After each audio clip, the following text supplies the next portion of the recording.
Have you ever wondered how the world around you is so vividly captured and processed in your mind? Your ability to see is more than just light entering your eyes. It's a complex journey that involves numerous structures and pathways. At the center of it all is cranial nerve 2, the optic nerve.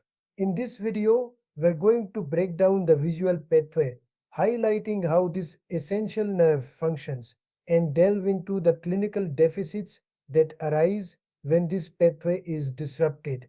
Stay tuned to discover how a seemingly simple process involves intricate and vital steps. Overview of cranial nerve 2. Cranial nerve 2, commonly known as the optic nerve, is an essential structure in the visual system. Unlike most other cranial nerves, the optic nerve is purely sensory and carries the critical function of transmitting visual information from the retina to the brain. It is important to note that despite being called a nerve, the optic nerve is actually an extension of the brain and not a peripheral nerve like other cranial nerves.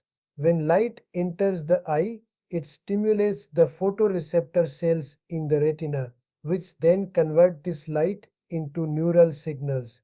These electrical signals are transmitted via the optic nerve to the brain, where they are processed into images that we perceive as vision. But how does this process work? And what are the anatomical structures involved? Let's break it down step by step. Visual pathway. The visual pathway is the sequence of structures that relay visual information from the eye to the brain. It can be broken down into several distinct stages, starting from the retina and ending in the occipital cortex, where visual perception occurs. Retina. The retina is the light sensitive layer at the back of the eye that contains photoreceptor cells, rods, and cones. These cells convert light into electrical signals. The rods are responsible for vision in low light conditions, while the cones are responsible for color vision and visual acuity.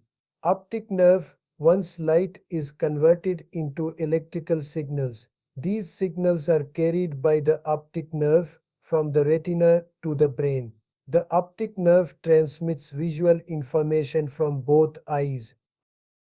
Optic chiasm. The optic nerves from each eye meet at the optic chiasm, located at the base of the brain. Here, the fibers from the nasal half of the retina cross over to the opposite side of the brain, while the fibers from the temporal half stay on the same side. This decussation or crossing is essential for processing visual information from both sides of the field of vision. Optic tract.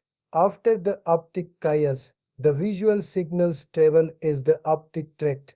The optic tract carries visual information to the lateral geniculate nucleus (LGN) of the thalamus, where the signals are further processed before being transmitted to the visual cortex. Optic radiation. The signals then travel from the LGN through the optic radiation to the visual cortex located in the occipital lobe of the brain.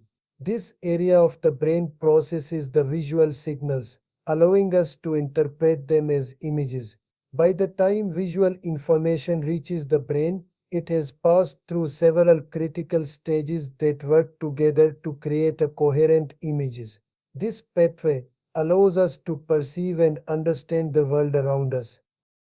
Clinical deficits in the visual pathway. When any part of the visual pathway becomes damaged, it can lead to specific visual deficits. Let's explore some of the most common visual deficits. Optic neuritis. This refers to inflammation of the optic nerve, commonly seen in patients with multiple sclerosis. Symptoms include sudden, painless vision loss in one eye, along with pain during eye movement.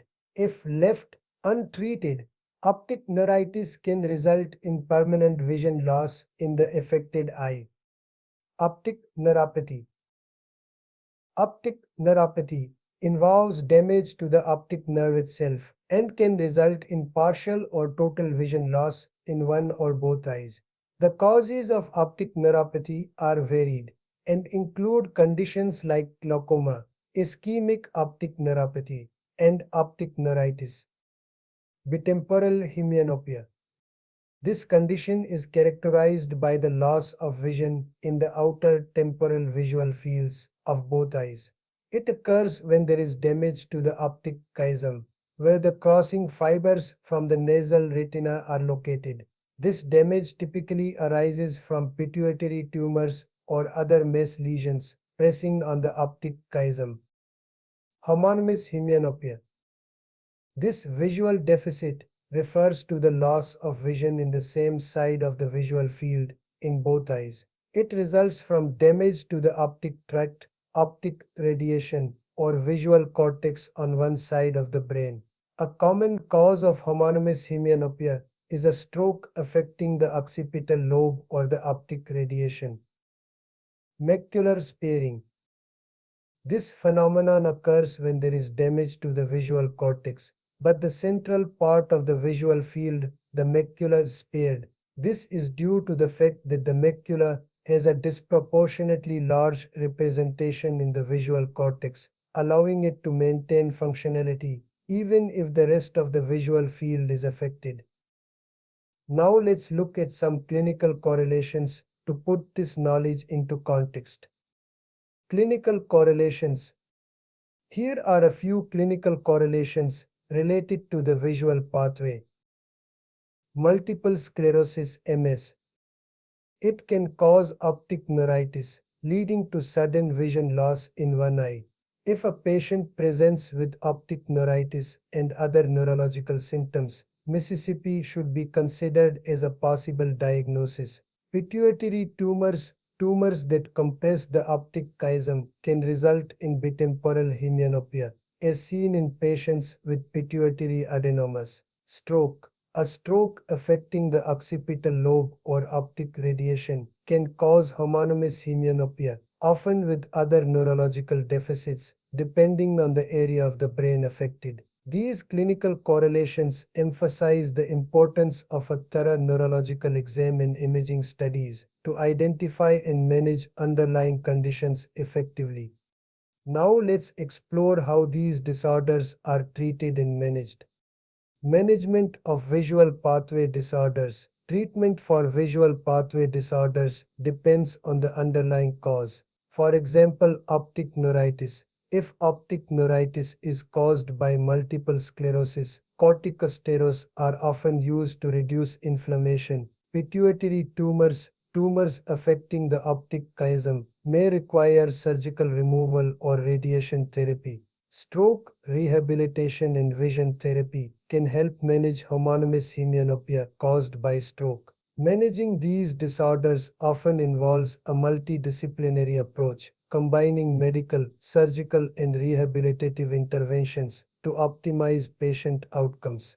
Here's a question for you. A 45-year-old patient complains of a gradual loss of vision in the outer fields of both eyes. On examination, you notice bitemporal hemianopia.